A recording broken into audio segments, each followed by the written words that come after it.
주님께서 여러분과 함께 요한이 전한 거룩한 복음입니다.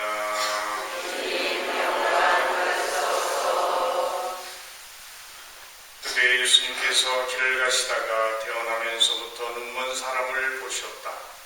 예수님께서는 땅에 침을 뱉고 그것으로 진흙을 개어 그 사람의 눈에 바르신 다음 실로암 못으로 가서 씻으라 하고 그에게 이르셨다. 실로암은 파견된 이라고 번역되는 말이다. 그가 가서 씻고 앞을 보게 되어 돌아왔다. 이웃 사람들이 그리고 그가 전에 거지였던 것을 보아온 이들이 말하였다. 저 사람은 앉아서 구걸하던 이가 아닌가. 어떤 사람들은 그 사람이요 하고 또 어떤 이들은 아니요 그와 닮은 사람이요 하였다. 그 사람은 내가 바로 그 사람입니다 하고 말하였다. 그들은 전에 눈이 멀었던 그 사람을 바리새인들에게 데리고 갔다. 그런데 예수님께서 진흙을 개어 그 사람의 눈을 뜨게 해주신 날은 안식일이었다. 그래서 바리새인들도 그에게 어떻게 보게 되었는지 다시 물었다.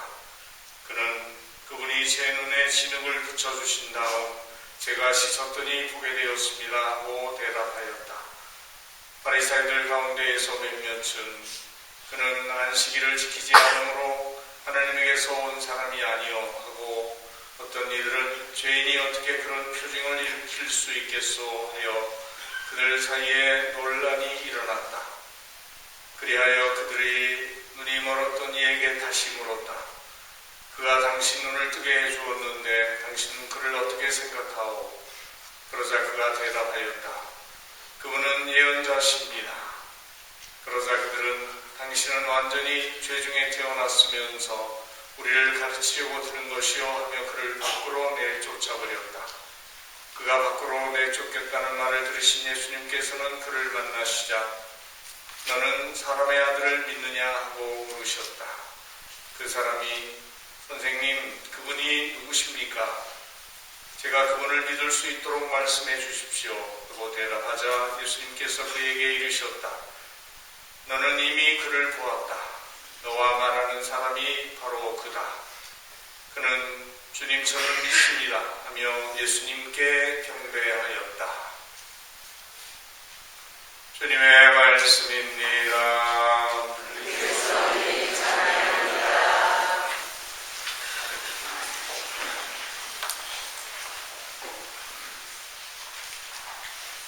예수님 사랑합니다. 행복하세요.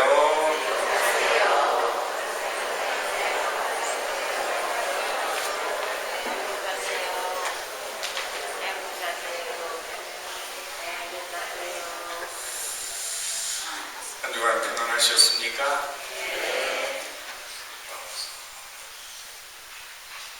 여러분들 결혼하실 때 대상을 어떤 부류에서 찾게 됩니까? 한번 생각을 해보면 서울대학을 나오고 유학을 해 박사가 되고 의사가 되고 뭔가 판사가 되고 그런 지위에 있는 사람들이 결혼 상대자를 선택할 때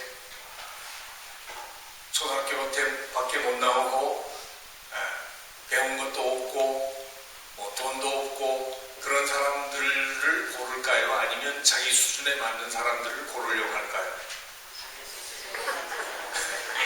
여러분 같아도 그러죠? 그러니까 결국은 어떤 식이 됩니까? 이 수준이 높은 사람들은 수준 높은 사람들을 선택하고 또 밑에 있는 사람들은 아예 그쪽을 쳐다보지도 못하니까 이 아래에 있는 사람들 중에서 고르고 그래서 결국은 그 말을 가지고 우리가 유효상종이라고 하는 말을 씁니다. 그러다 보니까 사회가 어떻게 되겠어요? 점점 양극화가 돼요. 있는 사람들은 있는 사람들끼리 결혼해서 하나가 돼서 살고 없는 사람들은 없는 사람들끼리 이렇게 살아갈 수밖에 없어요. 이게 뒤섞이는 일은 드라마에서나 나오는 거죠. 현실적으로는 굉장히 어려운 일이다. 우리가 속된 말로 개 눈에 뭐가 보인다 그래요? 옛말에 개 눈에는 똥만 보인다. 그런 표현을 하는데 재미있는 일화 중에 이성계와 부합대사 이야기가 나오죠. 둘이 농담을 하기로 했는데 이성계가 먼저 부합대사 보고 대사님 얼굴은 꼭 돼지같이 생겼구려. 그랬더니 부합대사가 뭐라 그랬어요? 임금님은 꼭 부처님처럼 생기셨습니다. 아니 농담 한번 해보자는데 뭐 그렇게 얘기하냐 그러니까 그때 이제 부합대사가 자고로 돼지 눈에는 돼지만 보이고 부처님 눈에는 부처님만 보인다고. 그러니까 누가 돼지가 되고 누가 부처가 됐어요? 그래서 지금 무엇을 얘기하려고 하는지 아시겠습니까? 무엇을 보느냐 그리고 어떻게 보느냐 이거에 따라 가지고 우리가 살아가는 양태가 전혀 달라진다는 얘기예요. 네, 바로 오늘은 예수님께서 소경의 눈을 뜨게 해주신 이야기를 통해 우리가 올바로 볼 수 있는 것을 가르쳐줍니다. 지난주에는 사마리아 여인과 예수님의 대화를 통해서 물을 주시는 분, 그냥 물이 아니라 생명의 물, 영원히 목마르지 않는 그 물을 주실 수 있는 분은 그 물은 어디서 나오느냐 하는 것을 예수님이 깨닫게 해주셨죠. 바로 내가 생명의 물이라. 나를 믿는 사람은 영원히 목마르지 않다. 그런 말씀을 주셨는데 오늘은 이제 당신이 빛이시라는 것을 얘기해 주시죠. 나는 세상의 빛이다. 나를 믿는 사람은 어둠 속을 걷지 않고. 네. 그러면 이 이야기를 하시는 배경이 뭘까요? 이제 이 소경의 눈을 열어주시는 장면을 우리가 보게 되는데 단순히 눈만 가지고 있다고 해서 보는 것이 아니라 볼 수 있는 조건은 뭐예요? 빛이 있어야 볼 수 있다.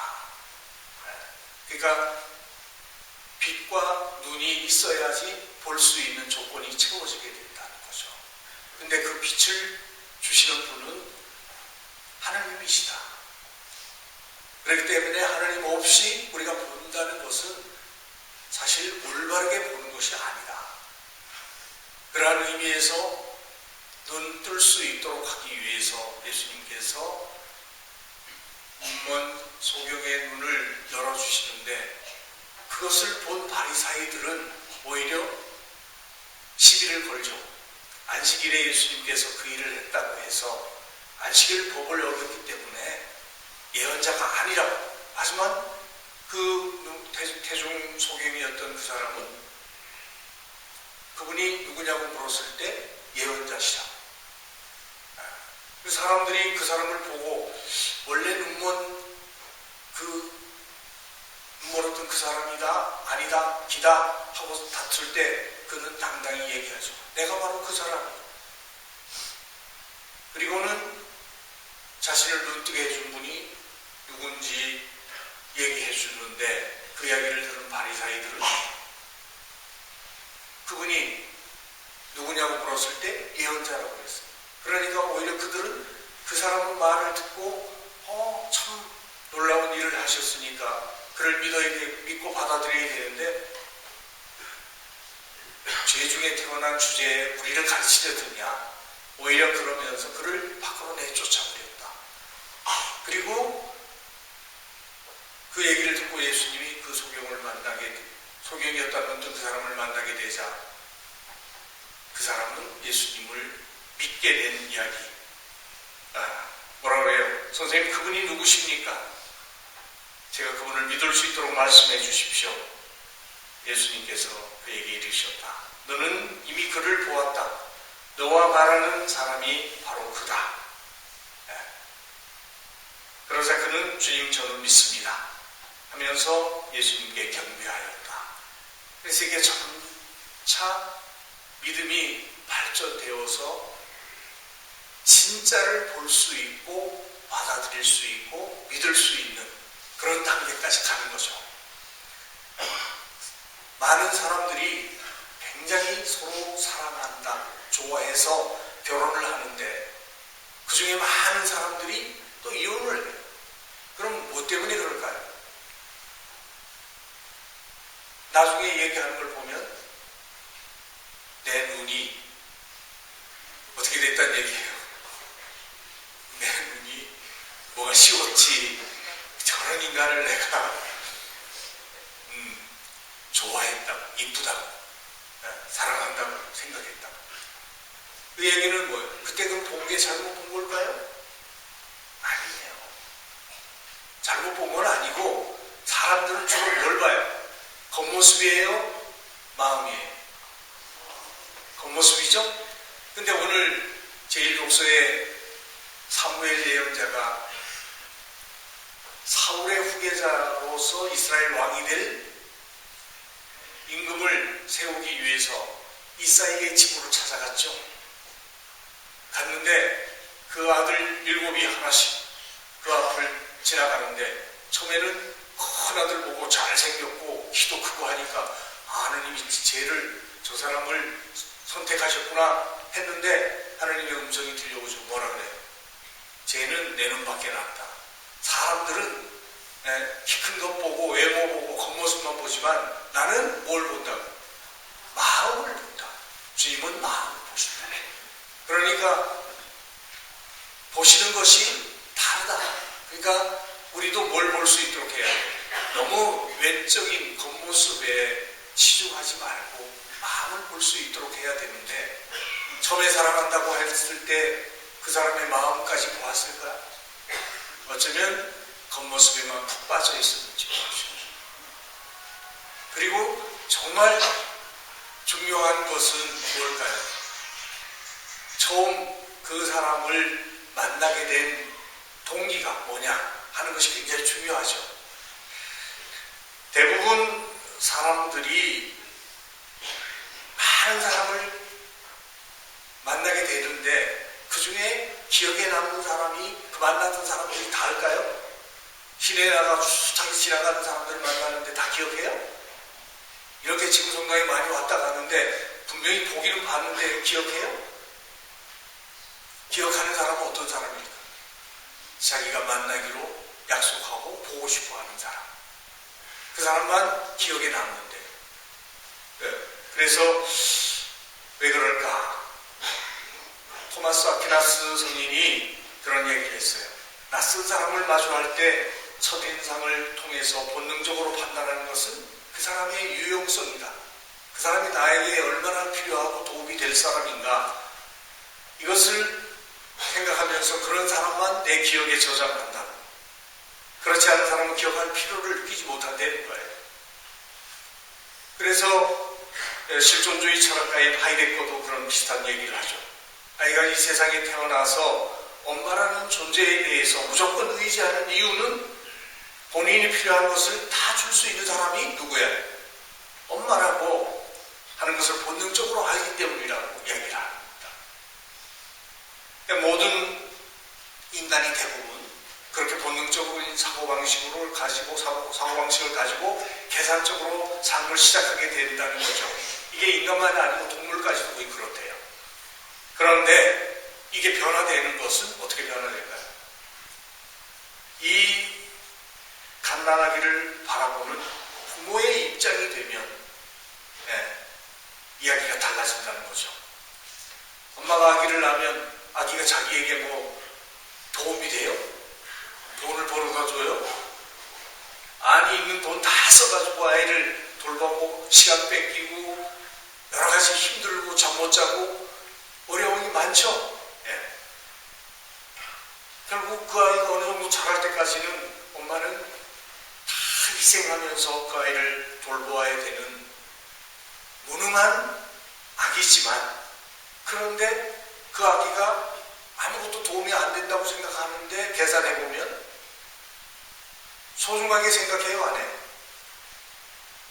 네? 여러분들은 어떻게 생각해요? 소중하게 여기죠?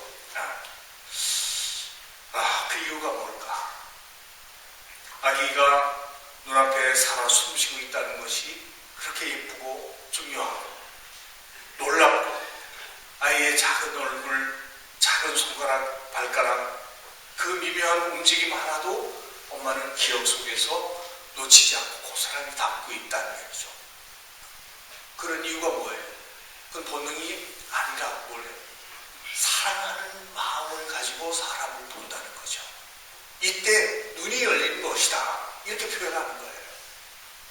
그냥 본능적으로 보게 되면 자기 이익이 되냐 안 되냐 가지고 사람을 만나고 선택하지만 진짜 사랑을 간직하게 되면 사람을 보는 시선이 달라지게 된다. 이것을 눈 뜨는 것이다. 이렇게 표현하고 있습니다. 그러니까 신앙적인 입장에서 사람을 보는 것, 또 하나님을 보는 것, 바로 뭘까요? 더 깊은 곳을 볼 수 있도록 하는 것이다. 이 의미를 우리가 좀 더 깨달을 수 있었으면 좋겠다 생각합니다. 그래서 이걸 보면 돌아가셨지만 구상시인이라고 있죠. 네, 그분이 말씀의 실상이라고 하는 시를 이렇게 썼습니다. 영혼의 눈에 끼었던 무명의 백태가 벗겨지며 나를 에워싼 만유일체가 말씀임을 깨닫습니다. 노상무심히 보아오던 손가락이 10개인 것도 마치 기적에나 접하듯 기적을 접하는 것처럼 새삼 놀랍고 이제 봄이 되어서 창밖 울타리 한 구석에 각 피어나는 개나리꽃도 부활의 시범을 보듯 사뭇 황홀합니다. 제가 어저께 어머니 10주기 기일이라서 강릉에 이제 산소가 있어서 다녀왔는데 여기는 뭐 꽃이 별로 안 피는데 거기는 개나리꽃부터 시작해서 목련꽃은 벌써 시들어지고 있고 꽃들이 그렇게 다 피었더라고요. 너무 놀랐어요. 그 꽃을 보면서 이렇게 봄이 오는구나 느낄 수 있는 것인데 우리는 많은 것을 보면서도 제대로 그 일을 이루어 가시는 하나님의 솜씨, 손길을 모르고 그냥 무심하게 살 때가 있다는 얘기죠. 그런 무심한 눈으로 그냥 바라보게 되면 우리 옆에 사람이 있어도 보이질 않는데 사랑하는 마음을 갖고 바라보게 될 때는 그 사람이 얼마만큼 소중한지 또 내가 필요한지 알 수 있게 된다는 얘기예요. 그리고 내가 필요한 사람이 되어서 그 사람에게 무언가를 베풀 수 있을 때 내가 얼마만큼 중요한 존재가 되는지도 깨닫는 거예요. 아기를 돌보는 엄마처럼. 그럴 수 있을 때 비로소 우리의 인생이 뭐예요? 값이 써지는 것이다. 이것을 깨닫게 되는 것이 비로소 뭐예요? 눈 뜨는 것과 같다. 그래서 예수님이 우리 보고 사랑의 길을 걸어가라고 말씀해 주시죠. 블랙이라고 하는 영화가 있습니다. 듣지도 보지도 못하는 중복장애인 헬런 켈러의 생애를 각색한 영화인데 그 영화에 이런 대목이 나와요. 빛이 없는 곳에서는 성한 눈도 아무 소용이 없다. 빛이 없는 곳에서는 눈이 있어도 볼 수가 없다. 소용이 없다. 우리 모두가 성한 눈을 가지고 다닌다고 생각하지만 빛이 없다면 눈은 쓸모없는 기관이 된다. 그런 의미에서 어떻게 생각합니까? 마음의 사랑을 간직하고 보는 것과 없는 것. 사랑하는 마음으로 보게 되는 것과 그것이 없이 보는 것은 빛 속에서 보느냐 어둠 속에서 보느냐 하는 것과 똑같다. 그러면 그 빛은 뭘까? 그리고 우리는 어떤 사람이 되었다는 얘기인가? 그리스도인이 됐다는 얘기는 빛 속에서 바라본다는 얘기예요. 그 빛 속에서 바라보게 되면 남의 약하고 부족한 것을 보면서 무시하거나 천대하거나 업신여기지 않아요. 근데 어둠 속에서 보게 되는 마음은 다른 사람이 나보다 못하면 무시하거나 멸시하거나 조롱하거나 괴롭힙니다. 이것이 굉장히 중요한 일이라고 볼 수 있는 것이겠죠. 그래서 바오로 사도는 여러분은 한때 어둠이었지만 지금은 주님 안에 있는 빛입니다. 그러니 그리스도인이 되어서 산다는 건 빛의 자녀답게 살아가라고 하는 말씀을 들려주시는 것입니다.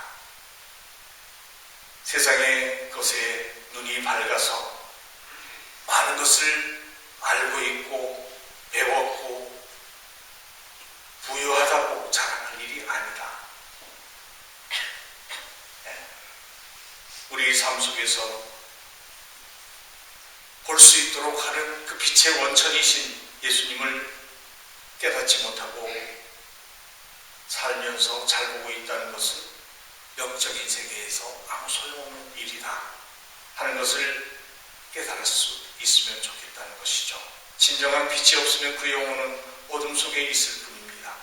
세상의 것에 눈이 밝은 사람은 모든 것을 다 갖춘 사람처럼 보이지만 내면의 세계에서는 아무것도 볼 수 없는 어둠 속에 있는 사람일 수 있습니다. 그런데 세상에는 보면서도 보지 못하는 사람, 들으면서도 듣지 못하는 사람, 죽었다 깨어나도 깨어나지 못하는 사람들이 많다. 나는 어떤 사람인가?